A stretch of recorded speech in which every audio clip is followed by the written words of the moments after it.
नमस्कार साथियों, मेरा नाम हरीश वर्मा है। मेरे चैनल टीचिंग टॉक में स्वागत है। साथियों, आज मैं पढ़ाऊंगा मगध साम्राज्य।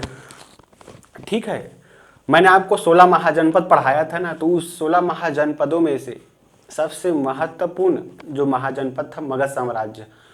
उन 16 महाजनपदों में से सबसे ज़्यादा साम्राज्य का विस्तार मगध साम्राज्य ने ही किया था। ठीक है, तो 15 महाजनपद कैसे पीछे छूट गए और मगध साम्राज्य कैसे आगे निकल गए साम्राज्य के विस्तार में, हम उसके कुछ कारणों पर डिस्कस करेंगे। आई बात समझ में? ऐसे क्या खासियत थी मगध साम्राज्य के पास जिससे वे काफ़ी आगे निकल गए बाकी 15 महाजनपदों से, हम इस पर बहुत बेहतरीन ढंग से चर्चा करेंगे। ये काफ़ी बार मेंस में आया हुआ प्रश्न है कि मगध साम्राज्य के उदय का कारण है क्या।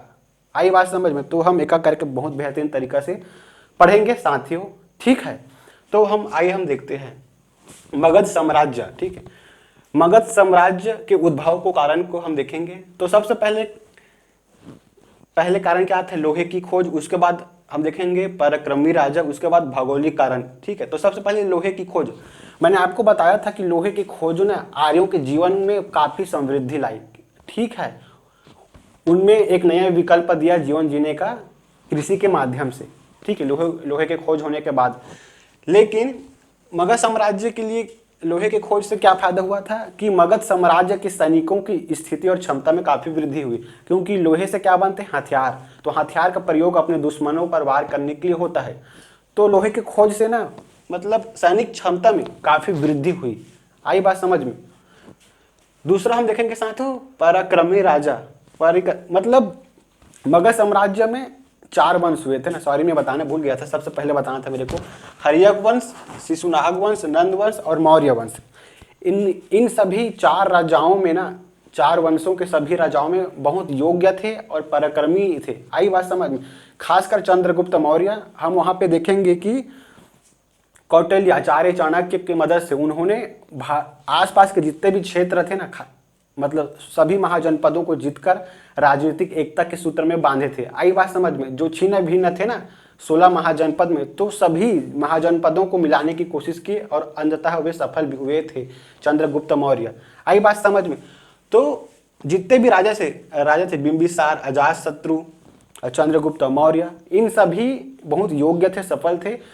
इसका सबसे प्रमुख कारण यह भी था कि जनहितैषी कार्य। ठीक है, इन्होंने अपनी जनता में एक संतोष का भाव पैदा कर दिया था कि आपको कोई भी तकलीफ नहीं होगा हमारे रहते हुए, यानी कि बहुत बेहतर ढंग से प्रशासन को चलाया और कोई भी जनता को, वहाँ के लोगों को कोई दुख तकलीफ नहीं हुआ। इसी कारण बगावत भी नहीं किए। ठीक है, उसके बाद देखेंगे साथियों भौगोलिक कारण। जो मगध साम्राज्य था ना, वो मगध साम्राज्य के जो राजधानी थी राजगृह और पाटलिपुत्र, जो 5 पहाड़ों से घिरा हुआ था। ठीक है, ये था मगध साम्राज्य। मान लो ये मगध साम्राज्य, तो अगर ये पहाड़ियों से घिरा रहेगा, अगर मान लो दुश्मन अटैक भी कर रहा है तो इस पहाड़ियों से टकराएगा उसकी गोलीबारी। मतलब इस पहाड़ी से सबसे पहले उसको निपटना पड़ेगा, दुश्मनों को, मगध साम्राज्य के दुश्मनों को। आई बात समझ में? तभी वो मगध में घुस पाएगा। तो ये ना एक अभेद्य किला था। ठीक है, जो 5 पहाड़ी थी, अभेद्य किला था मगध साम्राज्य का। तो ये इसके सेफ्टी के लिए सेफ्टी का एक अनिवार्य अंग था मगध साम्राज्य की, ये 5 पहाड़ियां।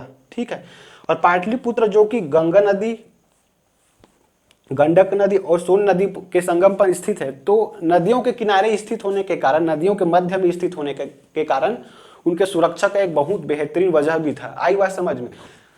और एक बात है, चूंकि नदियां थी ना आसपास में, सोन नदी, गंडक नदी, गंगा नदी, तो वहां की भूमि जो ना उपजाऊ थी, तो फसल भी बहुत मतलब फसल अधिशेष में था। अधिशेष का मतलब होता है मतलब अपने खाने के बाद जो बच गया ना, हम उसके क्या बोलेंगे? अधिशेष। ठीक है, मतलब अधिशेष उत्पादन होता था जिसका निर्माण वो आर्थिक समृद्धि में करते थे। आई बात समझ में? तो यहाँ की कृषि अधिशेष थी। ठीक है, अब देखेंगे साथियों एक एक करके बहुत बेहतरीन ढंग से जो 4 वंश है उसको। तो सबसे पहले देखेंगे हम हर्यक वंश।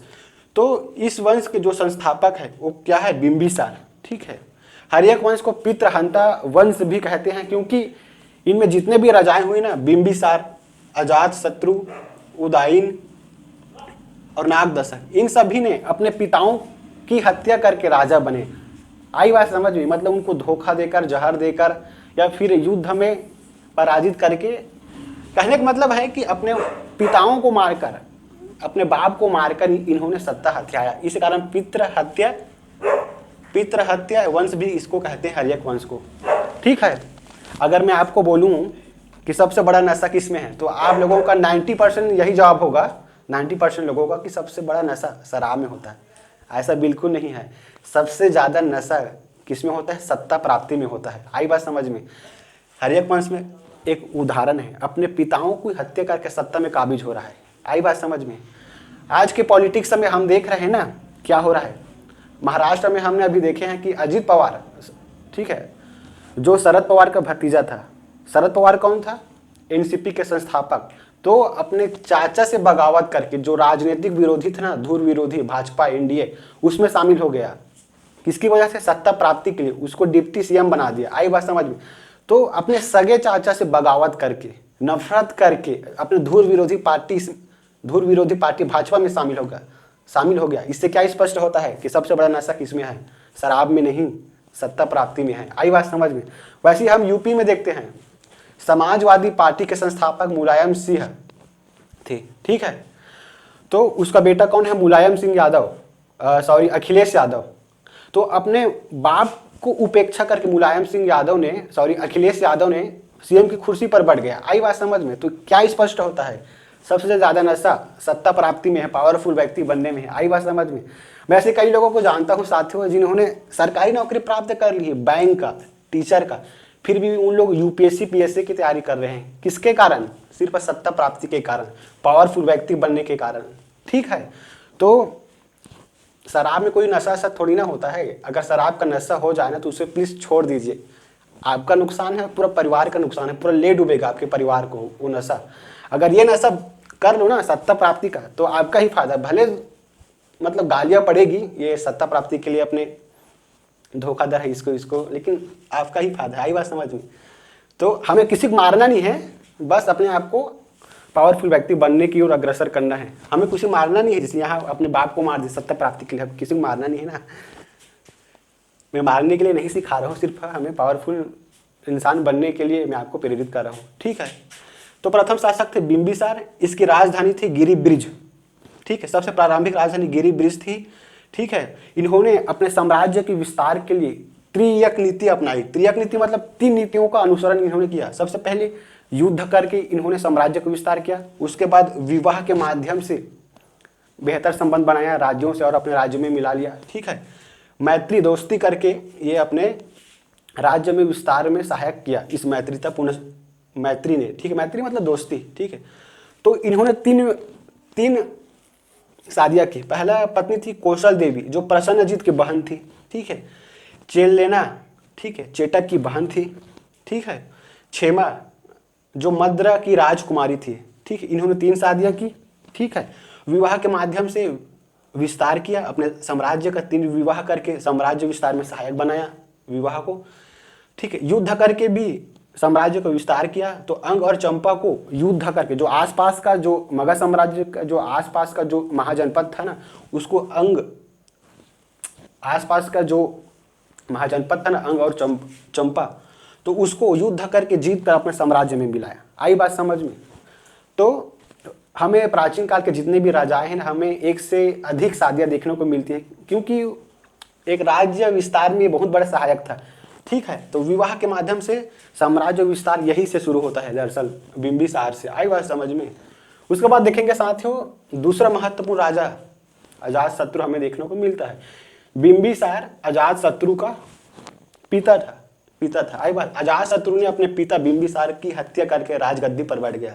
आई बात समझ, इतना खतरनाक है सत्ता, देखो। ठीक है, तो इन्होंने राजधानी परिवर्तन करके राजगृह रख दिया। ठीक है, तो मगध के समय में ही मगध का जो उत्कर्ष है, जो चरम उत्कर्ष है ना, अजातशत्रु से ही शुरू होता है, क्योंकि बहुत सारे एरिया में ये फैल चुका था मगध साम्राज्य। ठीक है, इन्होंने कांसी और वज्जी को जीता। आई बात समझ में। जो मगध साम्राज्य एक था ना, तो इसके पिता ने बिंबिसार ने अंग और चंपा को जीता, तो ऐसे ही विस्तार हो गया था। अब इन्होंने अपने कार्यकाल में कांसी और वज्जू को भी जीत लिया। आई बात समझ, मतलब 4 और महाजनपद जुड़ गए, तो जाहिर सी बात है बहुत बड़ा विस्तार हो गया इसका। महाजनपद का। आई बात समझ में। इसके कारण प्रथम बौद्ध संगीति हुई, हमने पढ़ा है, ठीक है।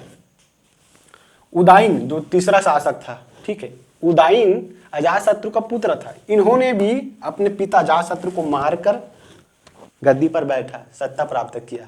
देख रहे हो ना सर। तो राजधानी ना परिवर्तन किया, तो राजधानी जो राजगृह था, जो पाटलिपुत्र जो वर्तमान पटना है उसको किया, ठीक है। उदाई ने राजधानी परिवर्तन पटना को किया। यह गंगा और सोन के संगम पर है। मैं आपको बता चुका हूँ, ये CGPSC 2 साल पहले आया था, ठीक है, कि पाटलिपुत्र किस नदी के किनारे स्थित है, तो यही आता गंगा और सोन के संगम पे। आई बात समझ में।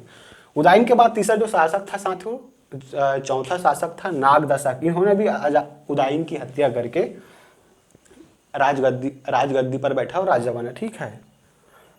पुराणों में नागदशक को दर्शक कहते हैं, ठीक है।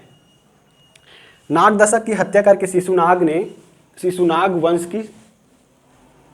वंश की स्थापना की अपने नाम से, ठीक है। तो हमें यहाँ पर देखने को क्या मिलता है, सबसे पहले ये राजधानी गिरिब्रज थी। अजातशत्रु के कार्यकाल में ये राजगृह, उदाइन के कार्य में पाटलिपुत्र हुआ। आई बात समझ में। इन्होंने सभी ने युद्ध, विवाह और मैत्री के माध्यम से राज्य विस्तार में अहम भूमिका निभाई, ठीक है। उसके बाद देखें साथ में शिशुनाग वंश। तो शिशुनाग वंश का प्रथम शासक था शिशुनाग। इन्होंने नागदशक की हत्या करके इस वंश की स्थापना की, ठीक है। इसकी राजधानी क्या थी, वैशाली। आई बात समझ में। इन्होंने भी अपने सुविधा के अनुसार राजधानी को बदलते गया। इनका साम्राज्य, इनके शासन तक साम्राज्य वर्तमान जो मालवा से बंगाल तक फैल गया था। मालवा जान रहे हो ना, जो मध्य प्रदेश के पश्चिमी भाग है, वहां से लेकर बंगाल आखिरी छोर तक, मतलब पूर्व से पश्चिम तक इसका विस्तार हो चुका, इतना बहुत बड़े एरिया में फैल चुका था। आई बात समझ में। दूसरा शासक कौन था, कालाशोक, जिसे काक वर्ण भी कहते हैं। आई बात समझ में। कालाशोक के समय से ही पाटलिपुत्र स्थायी रूप से राजधानी रहता है। आई बात समझ में भारत का। तो दूसरा बौद्ध संगीति यहाँ पे हमें देखने को मिलता है कालाशोक के शासनकाल में। अंतिम शासक नंदीवर्धन था। आई बात समझ में। अब हम पढ़ेंगे साथियों नंद वंश, ठीक है। महापद्म नंद ने नंद वंश की स्थापना नंदीवर्धन की हत्या करके किया। आई बात समझ में। यह प्रथम शूद्र शासक था। अभी तक हमने क्षत्रियों को शासन करते हुए देखा था, अब ऐसे योद्धा पराक्रमी व्यक्ति पैदा हुआ शूद्रों के समुदाय में कि वो राजा बन गए, ठीक है। महापद्मनंद प्रथम शूद्र शासक था, ठीक है। उसे सर्व क्षत्रिय हंता इसलिए कहते हैं क्योंकि उन्होंने क्षत्रियों को नाश करके, क्षत्रियों से युद्ध करके जीता और वो खुद राजा बन गए। जितने भी थे ना, बिंबिसार, अजातशत्रु, ये सब क्षत्रिय थे। इन्होंने क्षत्रियों की हत्या करके राजा बना, इसलिए इसे सर्व क्षत्रिय हंता कहते हैं। एक राट पृथ्वी का राजा कहते हैं इसको, ठीक है। ये इनकी उपाधि है, ठीक है। इन्होंने कलिंग पर चढ़ाई करके विजय प्राप्त की। कलिंग जो उड़ीसा में है, ठीक है, वहां पर विजय हासिल किया इसने, ठीक है। इसका विलोक खारवेल के हाथी गुम्फा अभिलेख में हमें देखने को मिलता है। आई बात समझ में। साथियों जो सबसे फेमस जो प्रसिद्ध शासक हुए ना नंद वंश का, वो था धनानंद। धनानंद बहुत क्रूर शासक था। आई बात समझ में। उन्होंने जनताओं पर बहुत ज़्यादा टैक्स लाद दिए थे, जिससे जनता असंतुष्ट थे, ठीक है। जनताओं को, मतलब जो निर्दोष जनता थी उसको अपने फायदा के लिए बलि पर चढ़ा देते थे। आई बात समझ, इतना क्रूर था वो। तो हम देखेंगे धनानंद के शासन काल में ना 326 BC पूर्व में सबसे पहले सिकंदर ने भारत के पश्चिमी क्षेत्र पर आक्रमण किया, ठीक है। हमने सिकंदर के बारे में सुने हैं ना, जो जीता वही सिकंदर।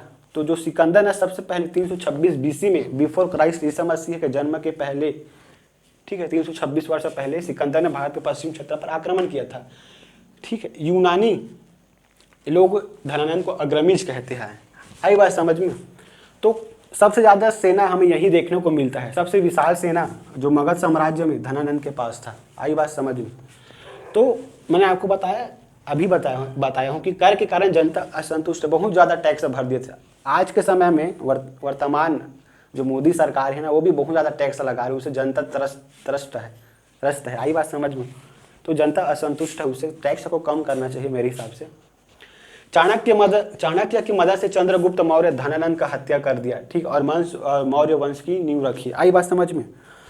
एक कहानी है इसके पीछे, इसको बताऊंगा, ठीक है, भरे दरबार में जब सिकंदर हमला कर रहे थे ना भारत पे, तो इन्होंने आचार्य चाणक्य ने धनानंद को सलाह दिया कि भारत को जीत सकता है सिकंदर, तो आप कार्रवाई करो उन पर, इस पर, धनानंद पर, सिकंदर पर।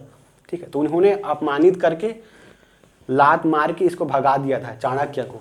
तो उन्होंने उसी दिन शपथ खा लिया था कि इस क्रूर जो अहंकारी शासक है ना धनानंद, इसको उखाड़ फेंकूंगा और योग्य शासक बिठाऊंगा। और उन्होंने वैसा ही किया। ठीक है, जो क्रूर शासक था ना धनानंद, उसको उखाड़ फेंका और चंद्रगुप्त मौर्य को शासक बनाया जो योग्य था। आई बात समझ में? साथियों, अगर मेरा यह वीडियो आपको बहुत बेहतरीन तरीके से समझ आ रहा होगा और आप मेरे सभी वीडियो को देख रहे होंगे, उम्मीद करता हूँ, प्लीज़ मेरे चैनल को सब्सक्राइब कीजिए और मेरे हौसले को थोड़ा बुलंद कीजिए। आई बात समझ में? धन्यवाद।